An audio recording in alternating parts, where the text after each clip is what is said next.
जतेक मिथिलावासी छी सबके बीच हम आइ लेलहुँ हैं पंचमी कथा। तऽ बेनीके अलग बेनी सब तऽ भऽ गेल अछि, आब एहिमे शिवरात कथा। तऽ आशा करै छी सबके बहुत नीक लागत। तऽ चलू अहाँ सबके बीच कथा हम उपस्थित कऽ रहल छी पंचमीके। ई कथा अछि बहुत नीक अछि। हमर दाइ से पहिले एकटा बुढ़िया दीदी कहै छलखिन हँ, बुढ़िया दीदीसँ फेर हमर दाइ कहऽ लगलखिन। तऽ बहुत पुराना ई कथा अछि। बहुत आशा करै छी बहुत नीक लागत अहाँ सबके। तऽ चलू चालू करै छी कथासँ। एक दिन सखी सब गेलखिन सरोवर नहाय लए, सरोवर नदी। तऽ जहन सखी सब नहाइत रहथिन तऽ देखलखिन एकटा पुरैनी पात पर 5टा किछु लहलहाइत छै। तऽ सखी सबके डर भऽ गेलनि। तऽ वहाँ ओ सब कपड़ा पहिर कऽ भागऽ लगलखिन।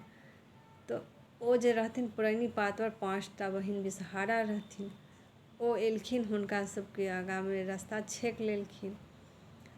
तऽ सखी सबके डर भऽ गेलनि हुनका देख कऽ, साँप सब बिषहाराके 5 बहिनके। कहलखिन अहाँ सब डरू नहि, से हम अहाँ सबके किछो नहि करब। से काल्हि पंचमी छै, से हमर पूजा होबक चाही। तऽ सखी सब कहलखिन कि जे अहाँके पूजा केना हैत अहाँ बता दिअ, तहने हम बुझबै। तऽ कहलखिन कि जे अहाँ जाउ गाममे डिगडिगिया पीट दियौ, से काल्हि पंचमी छै। से घर घर से गायके गोबरसँ अँगना नीपक चाही, खीर घौरजाउर बना कऽ खायके चाही, नीम नेबो खायके चाही, 5 पथिया माटि आनि कऽ 5टा थुम बनाबक चाही, ओहिपर पिठार दूबिसँ पूजा करबाक चाही। ओकर बिषहाराके दूध लाबा देबक चाही। ओकर बाद बिषहारा घरके चारू कात गायके गोबरसँ बिषहाराके लिखक चाही। ओकर बाद शाममे से माटि और धानके लाबा सब पढ़ा कऽ घर घर छिटक चाही रातिमे। एहि विधिसँ हमर पूजा होबक चाही। तेनाही सखी सब गाँव गेलखिन, गाँवमे डिगडिगिया पीट देलखिन। प्रात भेने पंचमी भेल, गाँवके सब लोग केलक, गाँवमे हलचल मचि गेलै, सब केलक गाँव गाँवमे। तऽ रानी कहलखिन राजासँ कि हे राजा, से गाँवमे बड़ा हलचल छै, से आइ किछो छै से हमहूँ करितहुँ। राजा कहलखिन ओ सब गरीब दुखिया छै, से ओकरा सबके कोनो उपाय नहि छै। एहि विधि ओ बना कऽ खेतै, हमरा कोनो कमी अइ से हम 56 भोग खायवला हम राजा, से हम ओहि ढोरके पूजा नहि करब। रानी नहि केलथि, गाँवके सब लोग केलक, सब खुशी खुशी रहल। राजा घरमे रातिमे सब खा पी कऽ सुतल। तऽ राजा घर जतेक रहै राजा घरमे सबके आबि कऽ साँप डसि लेलखिन बिषहारा। सब मरि गेल जतेक रहै, घोड़ा हाथी घोड़सवार राजा रानी जतेक रहै हुनका घरमे केओ नहि बचलनि, सबके डसि लेलखिन बिषहारा आबि कऽ, सब मरि गेल।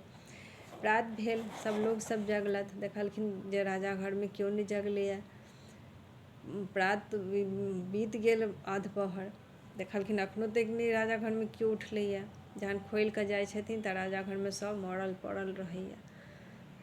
तऽ मरल पड़ल रहैए, ओहिमे से एकटा बूढ़ी जे रहै छथिन दौगल दौगल जाइ छथिन बिषहाराके ओतऽ सरोवर नदी। ओतऽ बिषहाराके गुहारि करै छथिन, बिषहारा अबै छथिन, प्रगट होइ छथिन, कहै छथिन कि हे बिषहारा, से गाँवमे सब तऽ खुशी खुशी छै, से राजाके एना एना सब मरि गेलैए, से की गलती भेलै राजाके जे सब राजाके घरमे मरि गेल छै। तऽ बिषहारा कहलखिन कि जे हमर पूजा सब गाँवके लोक केलक, लेकिन राजा एहन अकर जे ओ नहि हमर पूजा केलक, हमरा तिरस्कार देलक। एहिसँ हम ओकरा घरमे सबके काटि लेलिए, सब मरि गेलै। तऽ ओ बूढ़ी जे रहथिन कहलखिन जे किछु उपाय बताउ जे सब हुनका घरमे जीवि जानि। कहलखिन एकर इएह उपाय छै जे जाकऽ ककरो घरमे देखियौ जे खीर घौरजाउर छै बर्तनमे लागल, तऽ ओ आनि कऽ हुनका सबके मरल जे छथिन सबके जीवमे लगा दियौ, सब जीव उठथिन। तेनाहिए ओ बूढ़ी अयलथि दौड़ल दौड़ल, सब घर घर तकलखिन, किनको घरमे नहि भेटलनि खीर घौरजाउर बासनमे। एकटा खवासनीके घरमे जे साउस पुतोहूके रातिमे झगड़ा भेल रहै, ओ नहि खेने रहथिन, हुनका घरमे बाँचल रहि गेल रहै। हुनका घरमे से आनि कऽ से राजा घरमे जतेक रहथि मरल हुनका सबके जीवमे लगा देलखिन। सब जीव उठलथि। ओकर बाद राजा से कहलखिन जे अहाँ नहि केलियनि विषहाराके पूजा, तेँ अहाँके विषहारा आबि कऽ काटि लेलथि। तऽ फेर राजा कहलखिन कि जे हमरा ओतऽ लऽ चलू विषहारा लग, हम क्षमा मँगबनि, एकर किछु हम उपाय निकालब। तऽ फेर सब गेल गाँवके लोक राजाके लऽ कऽ वएह विषहारा लग, वएह सरोवर नदी। तऽ विषहारा ओहि पुरौनी पातपर रहथिन। राजा कहलखिन कि हम क्षमा चाहै छी, से हम नहि केलहुँ, हमरासँ गलती छलै, से आब अहाँ बताउ किछु हमहूँ करब पूजा। तऽ विषहारा कहलखिन कि आब तऽ नहि, आब तऽ भऽ गेल पञ्चमी, से एकर एक महीना बाद से मैना पञ्चमी छै, ओहिमे अहाँ करब। ओहिमे सुगरगन्ने, भुसबारे, नेङ्गरे सब कऽ सकैए मैना पञ्चमी। ओहिमे आब अहाँ 1 महीना बाद पूजा करब। फेर 1 महीना बाद, ओकरे 1 महीना बाद पञ्चमी अएलै, ओहिमे राजा अपन केलथि, सब खुशी खुशी रहल राजा घरमे।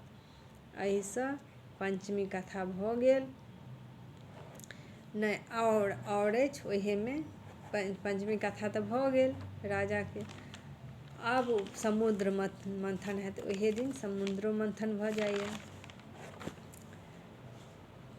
तऽ समुद्र मन्थनके कथा कहै छी।